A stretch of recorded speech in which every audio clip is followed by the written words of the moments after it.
जय शिवराय मित्रांनो, तुम्ही कधी विचार केला का की मुघलाकडे आणि आदिलशाहीकडे लाखोचे सैन्य होते तरी ते स्वराज्याचे किल्ले सहज का जिंकू शकले नाहीत? कारण महाराजांनी गडाचे दरवाजे फक्त लाकूड आणि लोखंडाचे बनवले नव्हते, तर ते मृत्यूचे सापळे होते. शत्रू दरवाजापर्यंत पोहोचला तरी तो आत शिरू शकणार नाही अशी रचना महाराजांनी केली होती.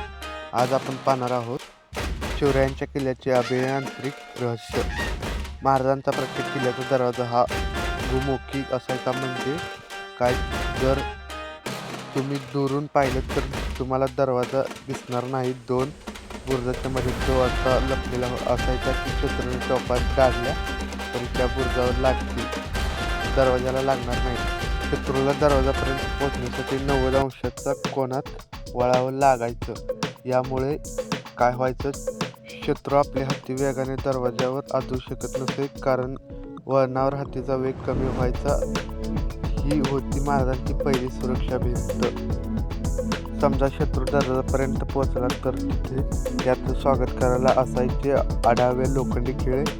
हे खिळे हत्तीच्या मस्तकात भिंतीवर लावले जायचे. जेव्हा हत्ती दरवाजाला धडक मारायचा याचे हे खिळे त्याच्या डोक्यात घुसायचे. याशिवाय दरवाजाच्या वरच्या बाजूला डेवड्या असायच्या, जिथून मावळे शत्रूवर गरम तेल किंवा दगड फेकायचे. म्हणजे शत्रूसाठी तो दरवाजा नाही तर साक्षात यमलोक असायचा. महाराजांचा कडक नियम होता, सूर्यास्तानंतर गडाचे दरवाजे उघडायचे नाहीत. मग समोर खुद्द महाराज का असेना, नरवीर तानाजी मालसरे किंवा खुद्द महाराजांनाही रात्री गडावर प्रवेश नव्हता. रात्रीच्या वेळी परक्यांनी एकमेकांना संख्येने शब्द पासवर्ड विचारायचे. जर शब्द चुकला तर तो शत्रू मानला जायचा. ही शिस्त स्वराज्याला अभेद्य ठेवत होती. मित्रांनो, दगड धुण्याच्या या भिंतीमध्ये शिवरायांनी जे बुद्धी चातुर्य वापरले ते आजही इंजिनिअरसाठी अभ्यासाचा विषय आहे.